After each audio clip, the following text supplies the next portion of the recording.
WWE Backlash 2025 didn't just raise the bar, it kicked the whole thing off the hinges and set it on fire.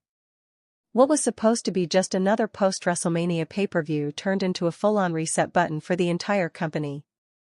From jaw-dropping title changes to thunderous surprise returns, this wasn't just a show, it was a moment in history. And let's be clear, history doesn't get made quietly in WWE. It explodes. But let's not get ahead of ourselves.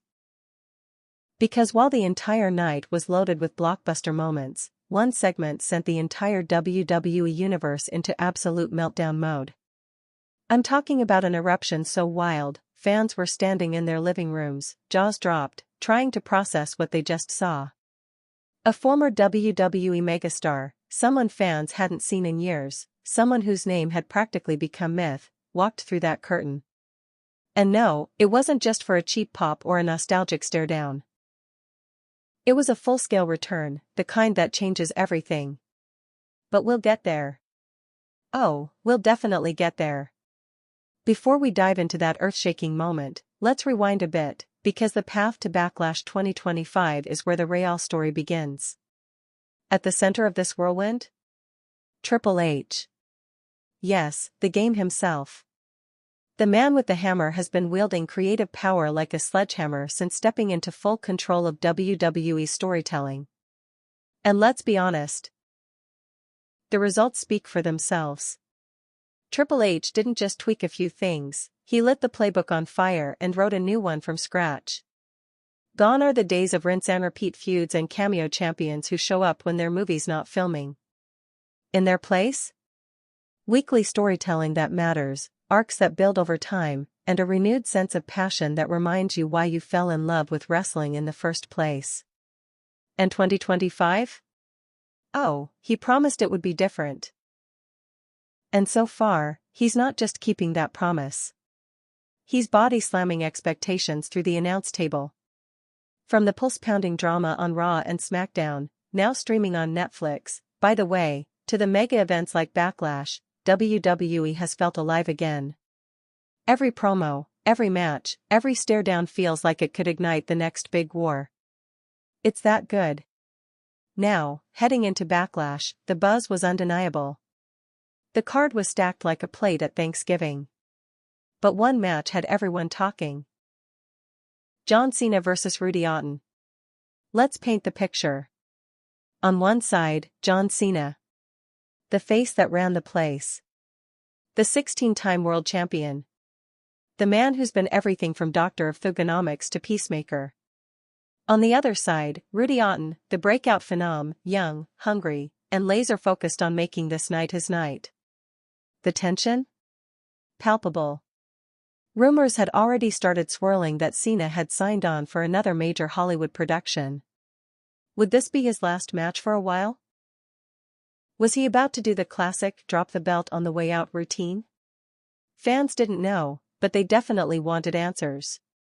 And then the bell rang. From the second the match kicked off, the energy in the arena shifted.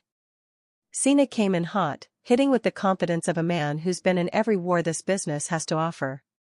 But Rudy? Rudy brought fire. This wasn't a rookie looking for a handout, this was a rising star throwing hands like his career depended on it. Because in a way, it did. They went blow for blow. Reversals. Power moves. Sudden near falls that had fans clutching their faces. Cena hit the five-knuckle shuffle, the AA, and even teased an STF. But Orton kept getting up.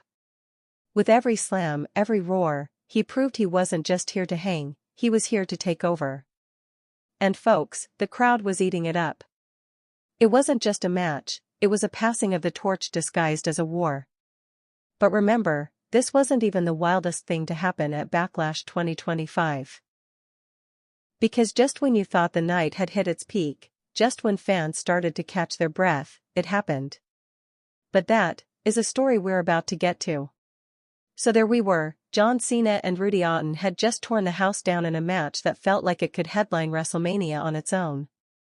Fans were cheering, booing, crying, tweeting, live-streaming, every emotion was flying high in the air like pyro after a title win.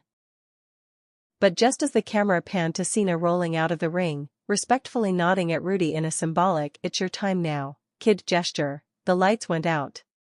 Boom. The arena went pitch black.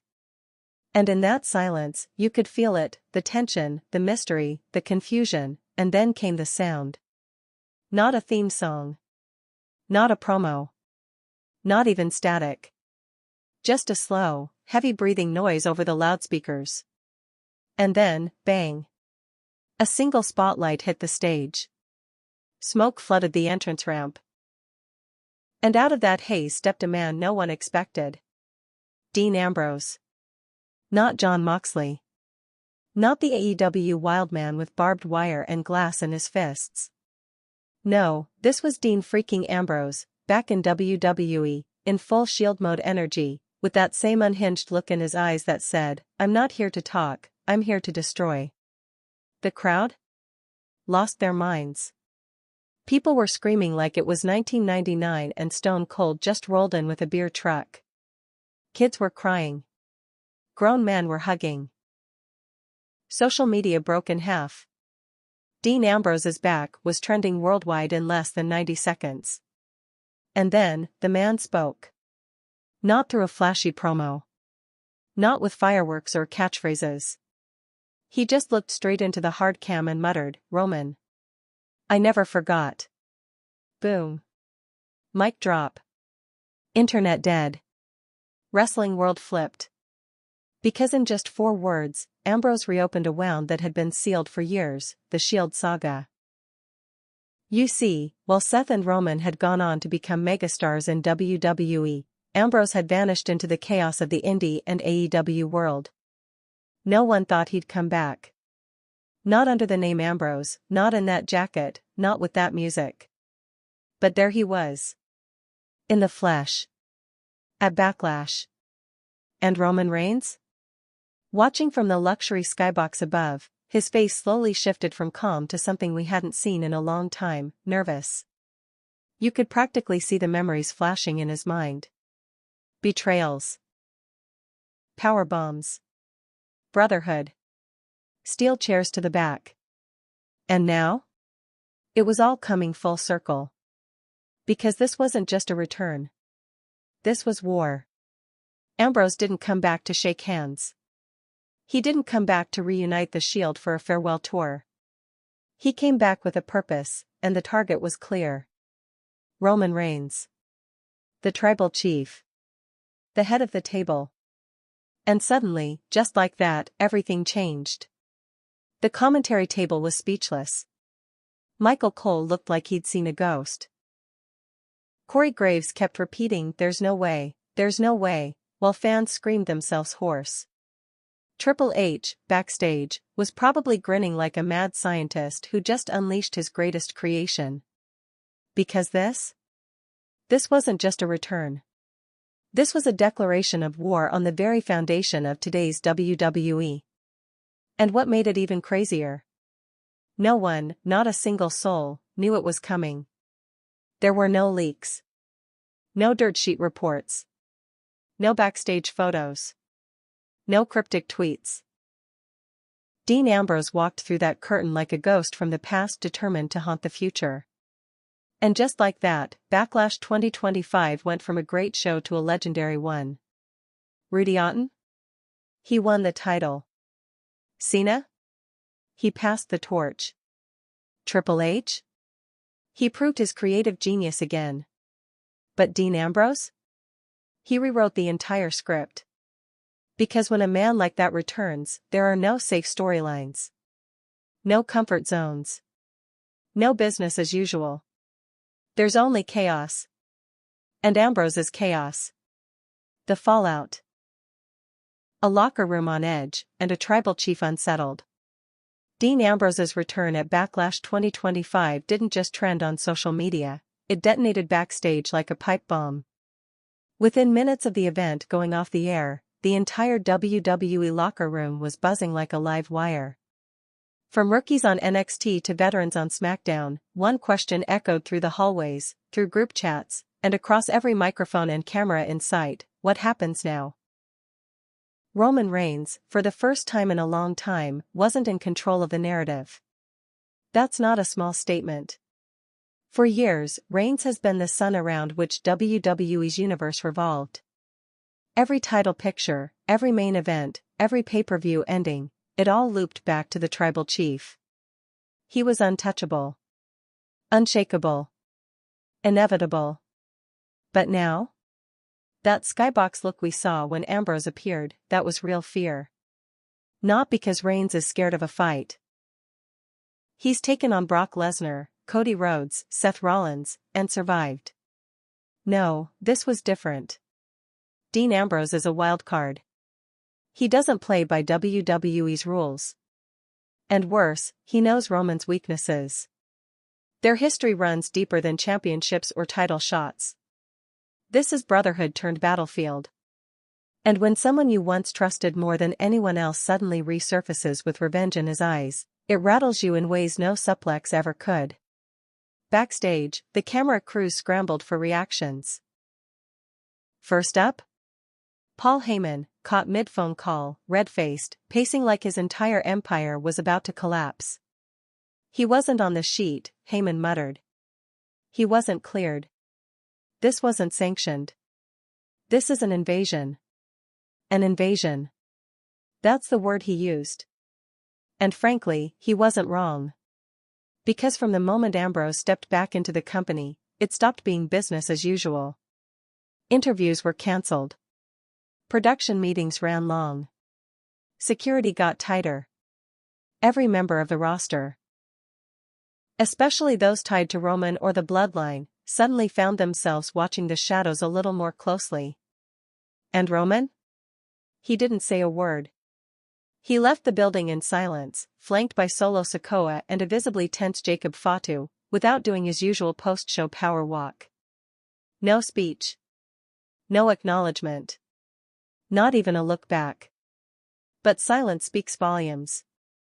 Especially when it's coming from the man who never stops talking about being at the head of the table. Elsewhere, reactions poured in. Seth Rollins, fresh off his own feud and title defense, stood backstage watching the Ambrose footage on a monitor. He chuckled, but not out of joy. Of course he came back, Rollins muttered. Because this story was never finished. You could hear the faintest hint of regret in his voice, like a man who once swung the chair and now wonders if the target has finally come full circle. Cody Rhodes, who knows a thing or two about surprise returns himself, posted a cryptic tweet just minutes after the event. The past always finds a way to knock. The reactions weren't just internal either. Fans showed up to the following Monday Night Raw wearing Ambrose shirts that hadn't seen daylight in years. Chants of welcome back, and Roman scared, broke out before the show even went live. The energy had changed. It was palpable. And WWE, sensing the storm, leaned into it. Instead of hiding from the chaos, TripleH did what he does best, he used it. Raw kicked off not with pyro or promos, but with Dean Ambrose walking straight through the crowd, hoodie up, eyes sharp, a single steel chair in hand. He didn't say much. He didn't need to. He dropped the chair in the middle of the ring, sat down, stared at the hard cam, and said, "You can call yourself the head of the table. I'm here to flip the table over." Boom. Roar. Pop social media, broken again. It was official. Ambrose wasn't here for nostalgia. He wasn't here for hugs or handshakes. He was here to destroy Roman's kingdom, brick by brick, match by match.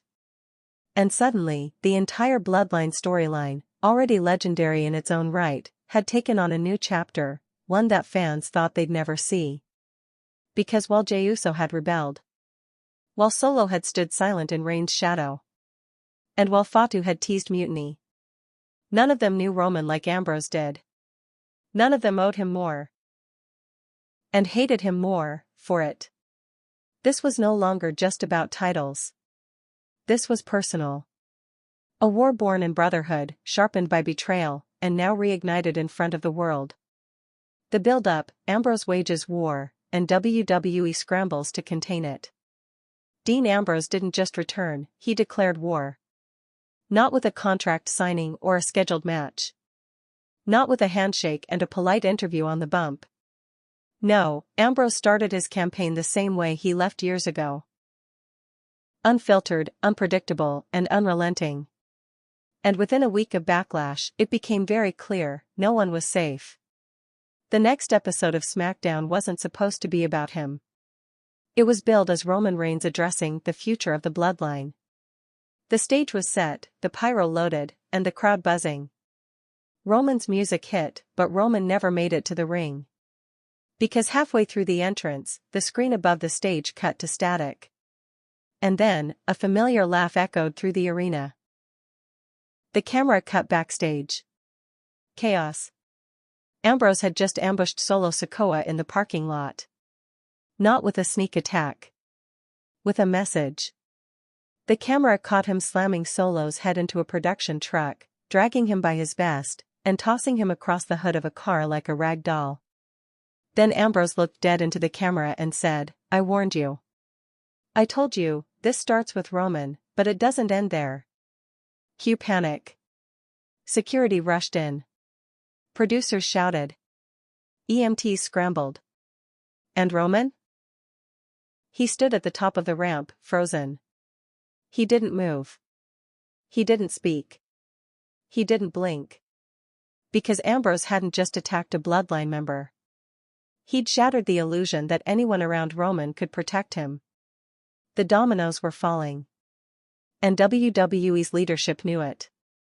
TripleH, ever the strategist, called an emergency production meeting. Behind closed doors, officials debated what to do with Ambrose. He wasn't under a standard contract. He didn't play by the schedule.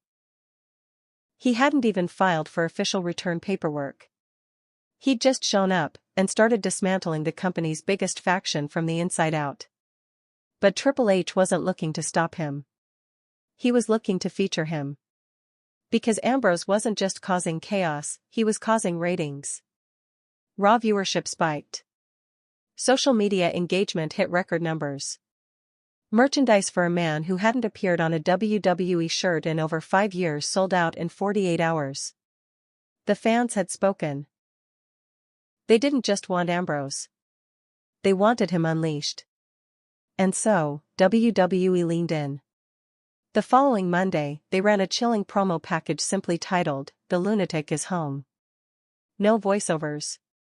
No fancy edits. Just black and white footage of Ambrose from his old Shield days, cut against his new backstage rampage. The message was clear, he's not here to relive the past. He's here to burn it down, and bury what's left. Meanwhile, Roman Reigns did what he's always done when threatened, he built walls. Closed ranks. Doubled down. In an exclusive interview with Kathy Kelly, he finally broke his silence. "I've conquered legends," Roman said coldly. "I've stacked bodies at WrestleMania. I built this industry back up with my own blood. So if Dean wants to crawl back from the hole he disappeared into, fine. But this isn't 2015. And I'm not the same man he stabbed in the back. I'm better. Stronger.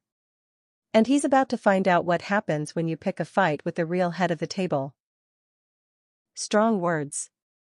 But even Kathy noticed it, his hands were trembling. Meanwhile, Ambrose? He didn't wait. He struck again. This time, it was Jacob Fatu.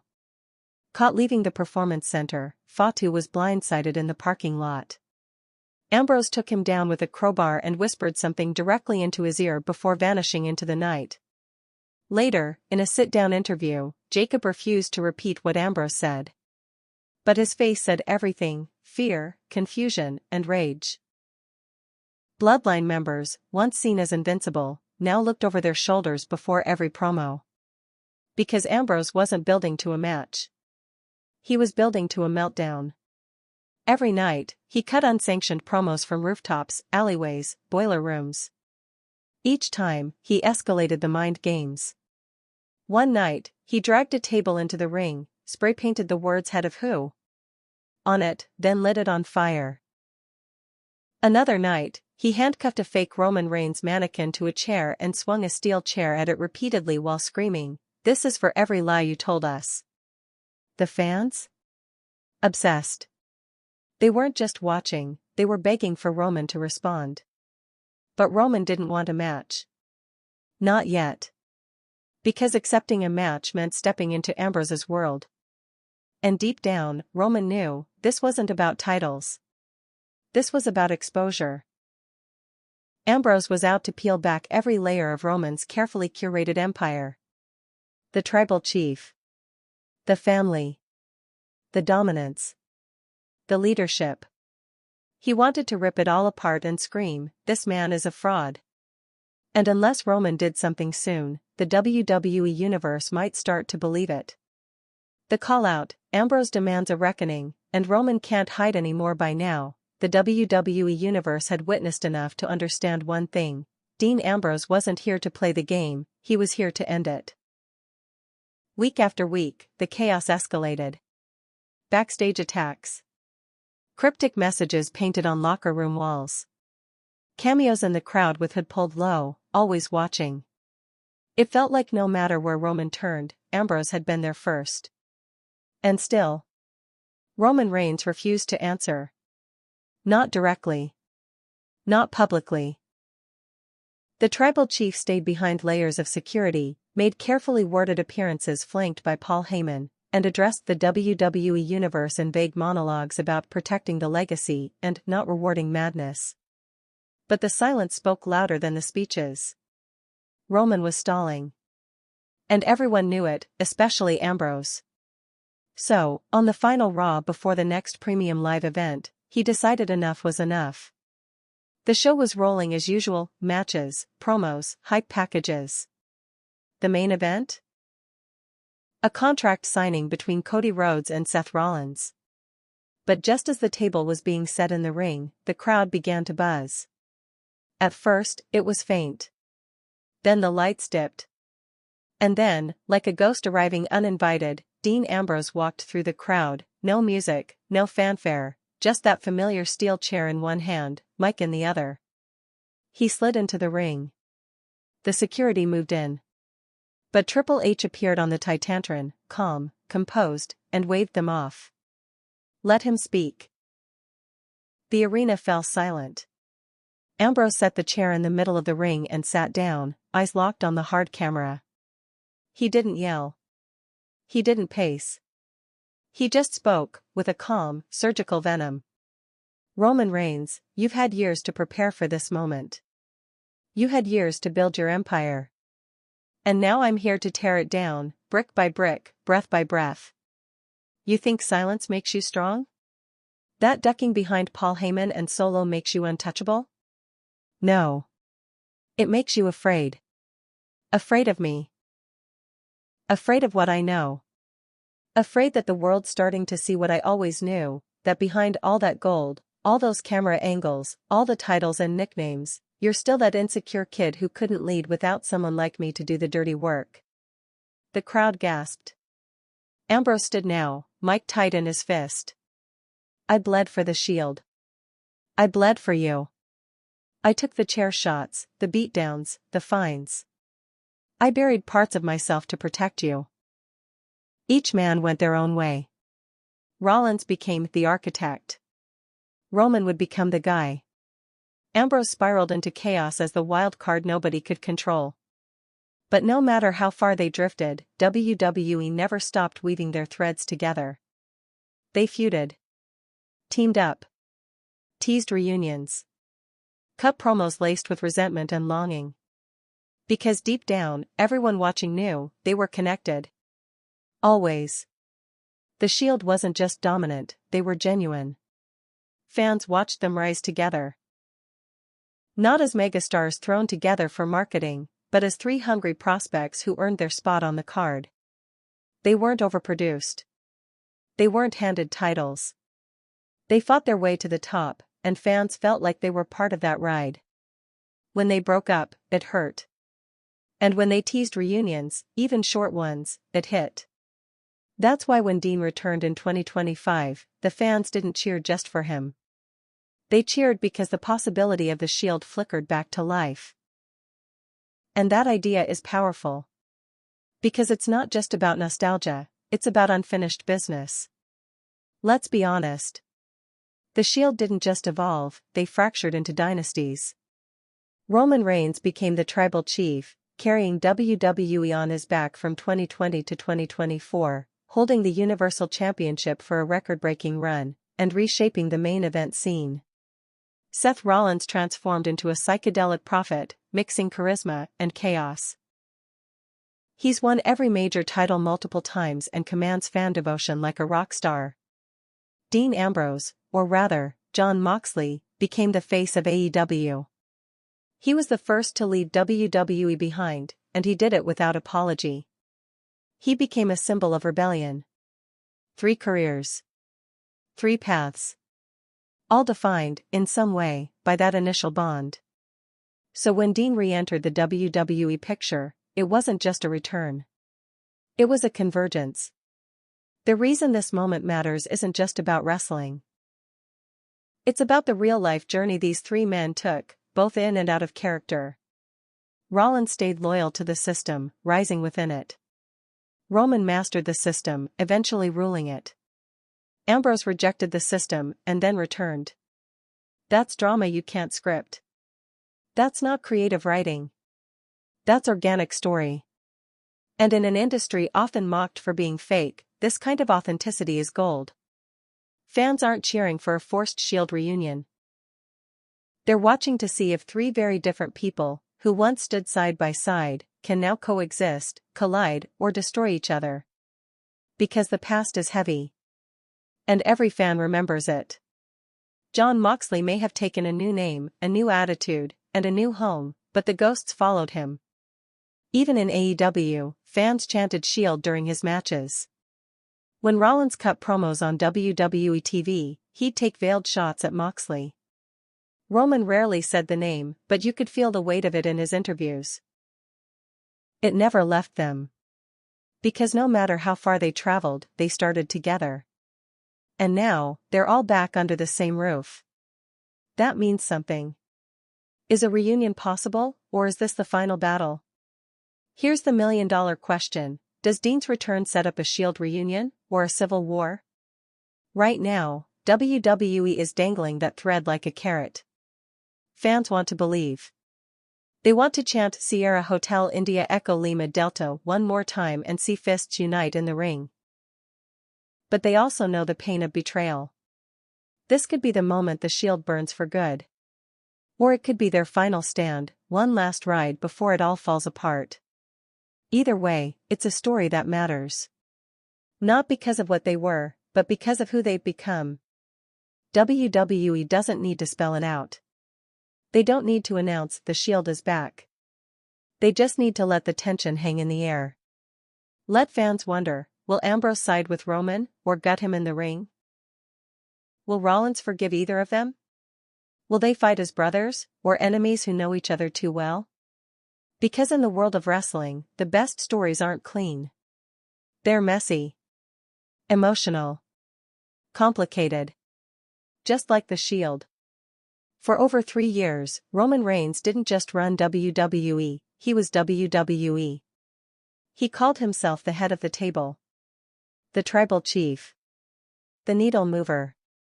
And for the first time in a long time, no one argued. He stood at the top of the mountain and buried challenger after challenger. Brock Lesnar. Edge. Daniel Bryan.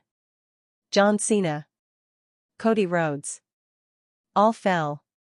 He transformed from a polarizing top guy into a generational icon, backed by Paul Heyman, protected by the bloodline, and surrounded by an aura of unshakable dominance.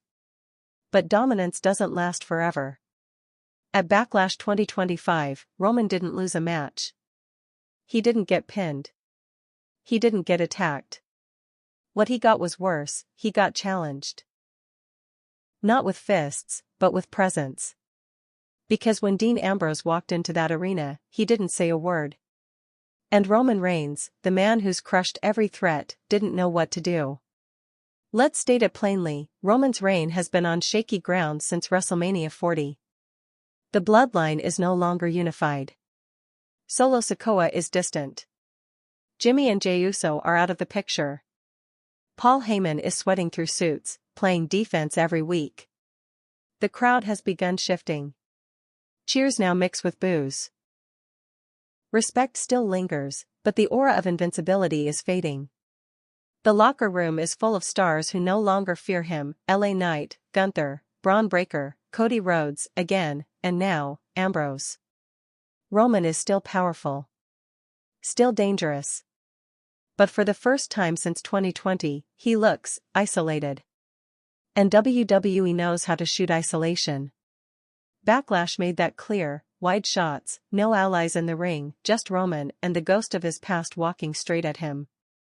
Roman has crafted his persona around control. The tribal chief is calculated, composed, dominant. Dean Ambrose is the opposite. Chaotic. Unpredictable. Anti-authority. When Ambrose left WWE, Roman never addressed it. He let it fade. He moved on. He built an empire. But Ambrose is a reminder of what Roman used to be. Of who helped build him. Of the blood spilled to make Roman Reigns what he is today. And now, Ambrose has returned, and not to celebrate the empire. He may have returned to expose it.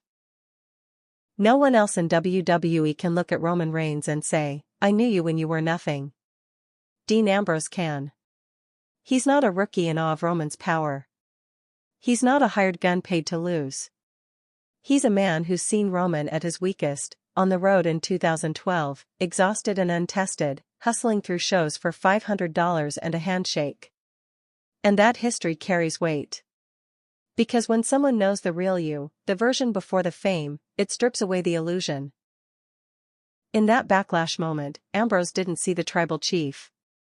He saw Roman Reigns, the guy he used to fight beside, argue with, bleed with. And that's a threat no title belt can protect you from. The beauty of Roman's character is subtlety. He could have yelled. He could have charged Ambrose.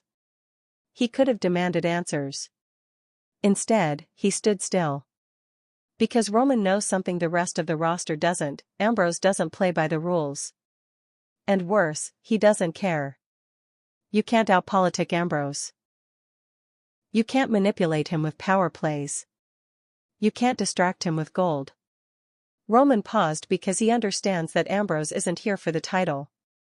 He's here for something much bigger, and much more dangerous. Fans are already chanting for a Shield reunion. It's instinct. But that's not what this is.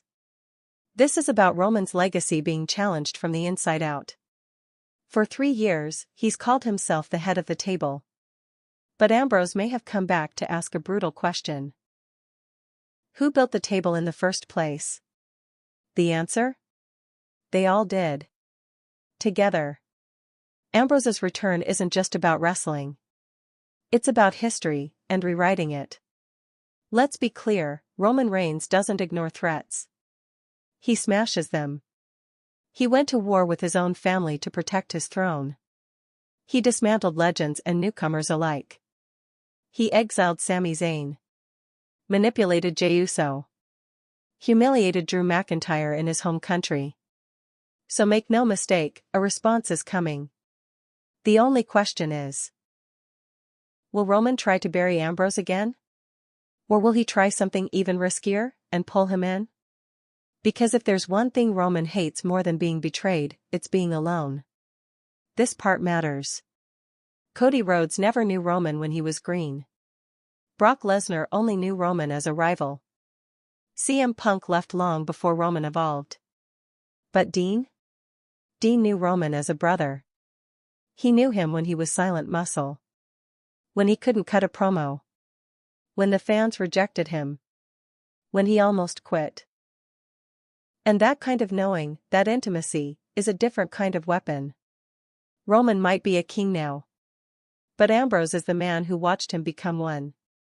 And that kind of memory can tear a kingdom apart from within. There's one wild card in all of this.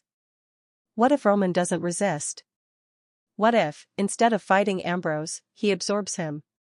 Brings him into the fold. Uses him. That's what Roman does best.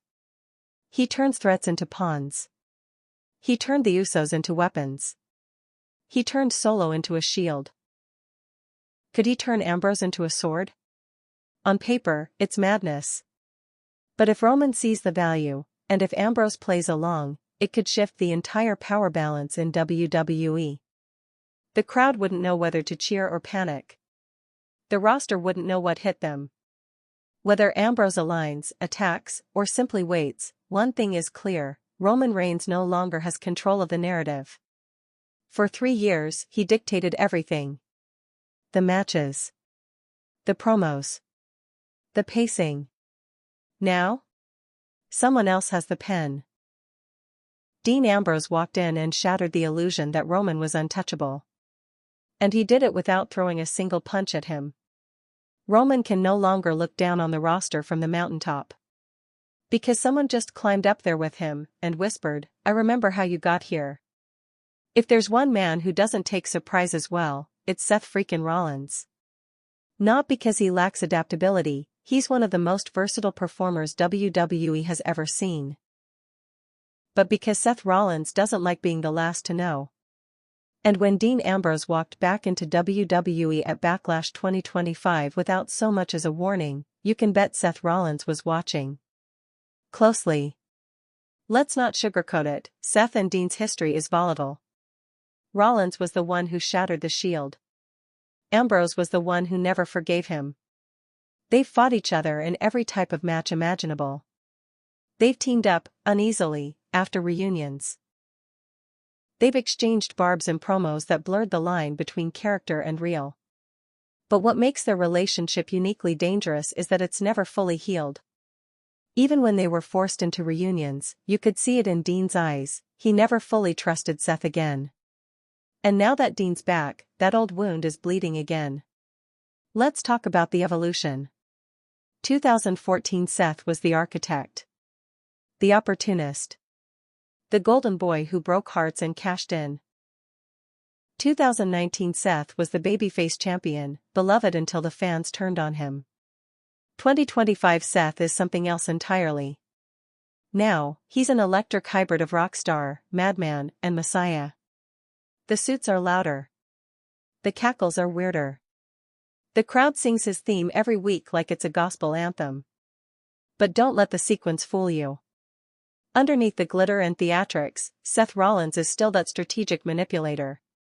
Still the man who plays long games. Still the one who sees people as chess pieces until they prove otherwise.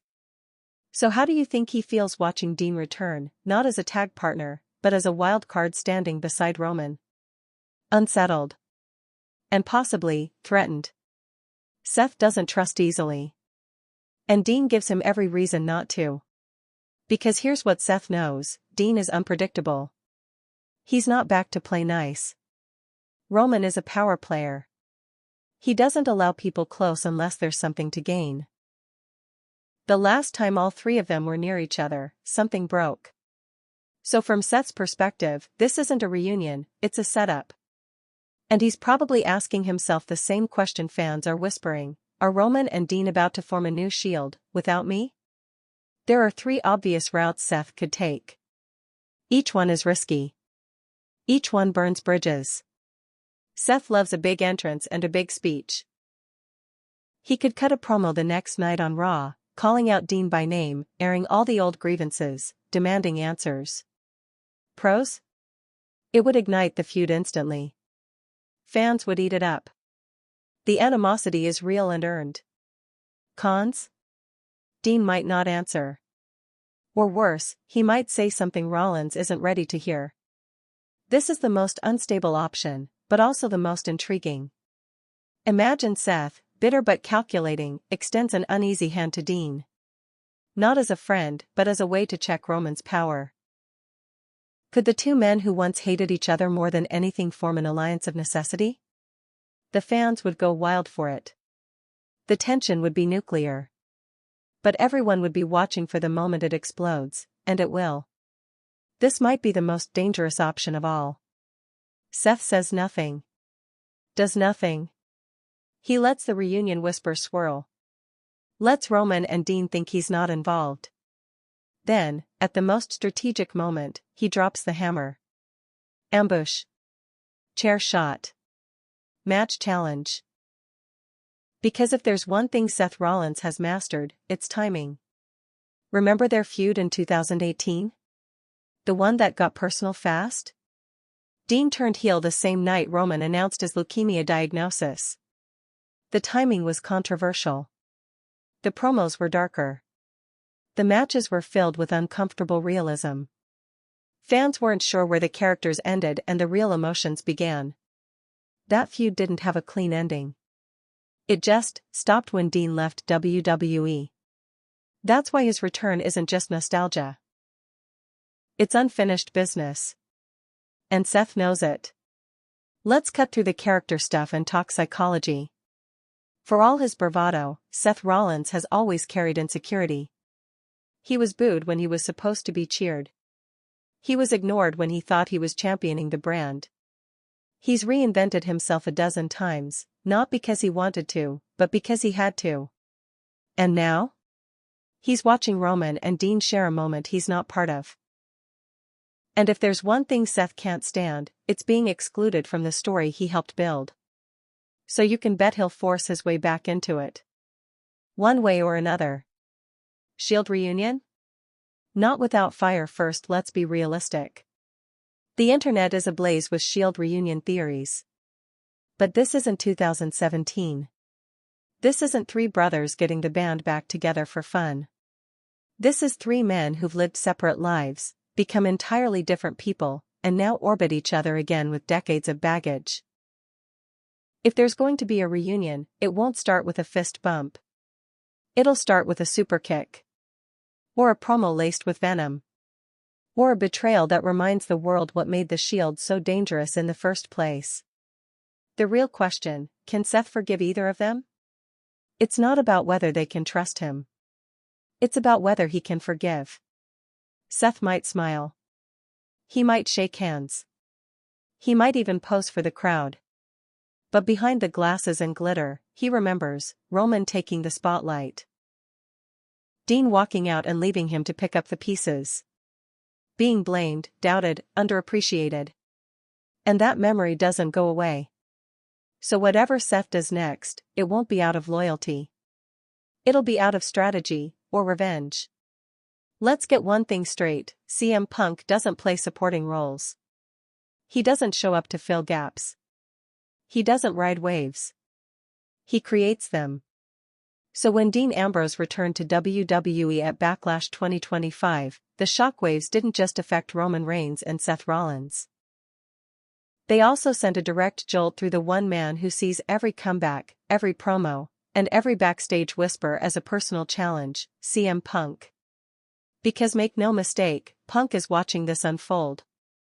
And if you think he's going to stay silent, you haven't been paying attention. Let's rewind the clock to 2012. Who was in the middle of a historic WWE Championship run? CM Punk. Who debuted and attacked Ryback in the name of justice? The Shield. Who allegedly orchestrated their debut behind the scenes? Punk himself. For years, the story floated around that CM Punk handpicked the Shield, particularly Roman Reigns, over names like Cassius Ohno, and lobbied for their debut as his personal security. Whether the full version of that story is true or not, one thing is certain, Punk has always seen the Shield as a creation tied to his legacy. So now, over a decade later, as Dean Ambrose steps back into the spotlight and potentially revives one of WWE's most powerful factions, how do you think Punk feels watching from the sidelines? That's not just a story, it's a spark. Let's be honest. CM Punk's return to WWE in late 2023 was supposed to be the headline. The man who walked out. The man who sued the company. The man who called them liars and frauds. He came back. On his terms. And fans lost their minds. He cut promos that felt radioactive. Took shots at the elite, at management, at the fans themselves. He said things nobody else could get away with. But since WrestleMania 41, Punk's momentum has stalled. Injury rumors. Creative delays. A feud that fizzled before it took off.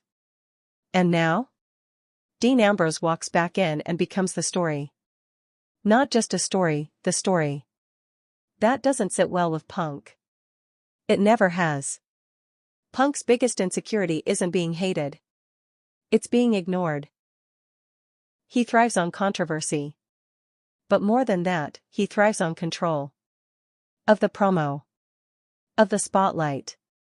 Of the audience.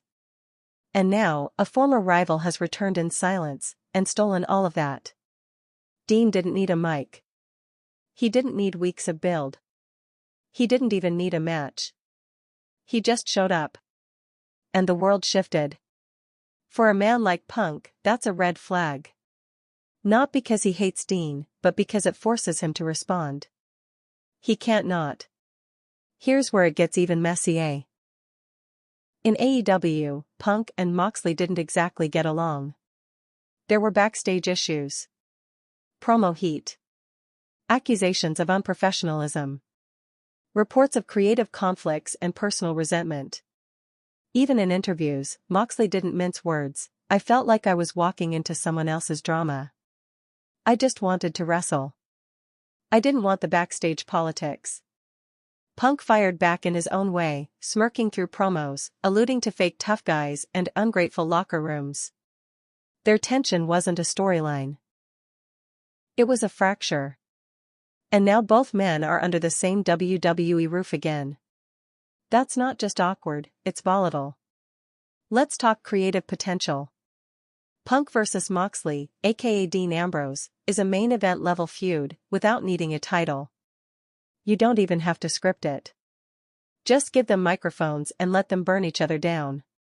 The built-in tension. The AEW subtext. The Shield legacy. The fight for control of WWE's narrative in 2025. It writes itself. And WWE knows it. Sources have already suggested that creative sees a massive opportunity in leveraging real-life heat for SummerSlam or Survivor Series. It's not a matter of if. It's when. Could Punk try to pull Rollins away from Ambrose? Here's another angle. Punk and Rollins have a rocky relationship, but it's been less personal than his beef with Ambrose. Imagine this, Punk sees Dean and Roman circling each other. He sees the internet salivating over a Shield reunion. He sees Seth being pushed aside. So he makes a move. He gets in Seth's ear. Tells him, they're leaving you behind. Just like they always do. It's classic Punk. Manipulative. Strategic. Explosive. And it could lead to the most toxic alliance WWE's seen in years. Rollins and Punk, bonded by betrayal. Or could Punk try to destroy the reunion altogether? Punk doesn't like reunions. Doesn't believe in sentiment. He once interrupted a Raw reunion show with the line, "Nostalgia is a drug. And I don't do drugs." So maybe he doesn't try to recruit. Maybe he tries to burn the whole thing down. He challenges the entire Shield concept. Calls it fake. Calls Roman a fraud. Says Dean is a sellout for crawling back to the machine he once walked away from. He drops pipe bombs that sting. That blur truth and fiction. That make fans question every angle. Because Punk's power isn't just in wrestling. It's in narrative warfare. And that's a war he wages with a grin. It sounds crazy. But consider this, both men left WWE on their own terms. Both hated the system that made them. Both carved new paths outside of Vince McMahon's machine. Both returned. Not as pawns, but as disruptors. Could they find common ground? Not as friends. Not as brothers. But as agents of chaos, determined to tear down Roman Reigns' empire from both sides? Punk cutting promos. Dean throwing punches. Two anti-heroes bound not by love, but by revenge. WWE hasn't seen that energy since Austin and Foley in the late 90s. It's combustible. Dangerous. And brilliant. He has to. Because he's CM Punk. And if Dean Ambrose thinks he can walk into WWE and become the focal point again, he has another thing coming. Punk won't wait his turn. He won't play nice. He'll force his way into the story, and when he does, everything will change again.